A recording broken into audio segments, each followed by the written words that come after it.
So we've already talked about how to solve systems of equations by graphing, but we also talked about that there's three ways to solve systems: graphing, substitution, and elimination. Today we're going to talk about substitution. Substitution is a different way to solve a system of equations that doesn't involve graphs. It's purely just straight up algebra and solving equations. To use substitution, it's important that at least one of the equations is already solved for a variable, or that you can easily solve it for a variable. So if you look at these two examples down here, in the first example, the x is all by itself, and in the second example, there's a y that's all by itself. So these would both be good candidates for substitution.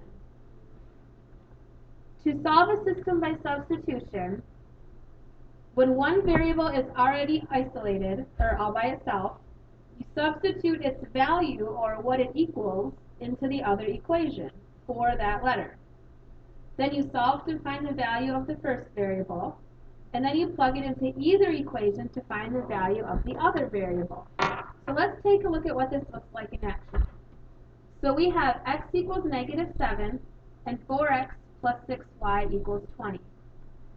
The first part says when one variable is already isolated, that's our x, it's all by itself, isolated means all alone, substitute its value into the other equation. Well, x equals -7. So we're going to put -7 in for x. Because when two things are equal to each other, we can swap them in and out for each other. So we're going to take out the x, and we're going to put in the -7.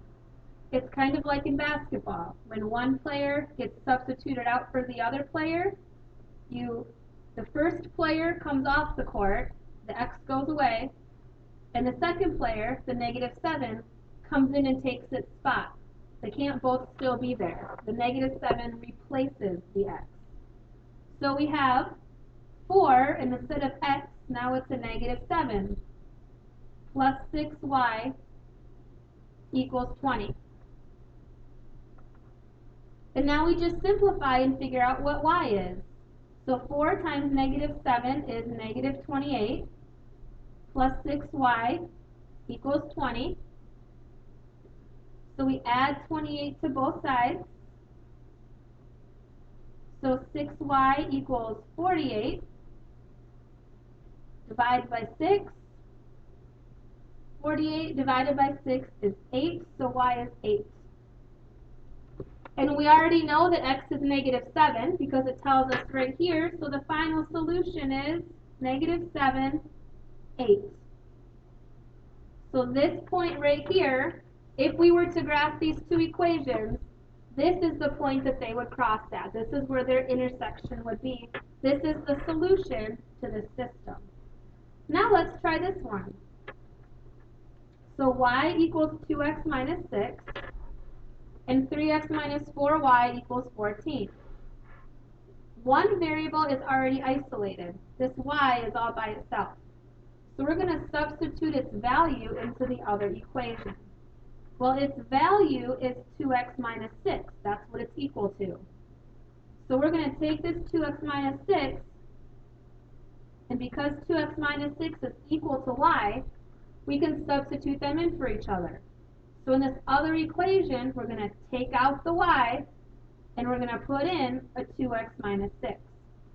So now I have 3x minus 4, and instead of a y right there, I have 2x minus 6 equals 14.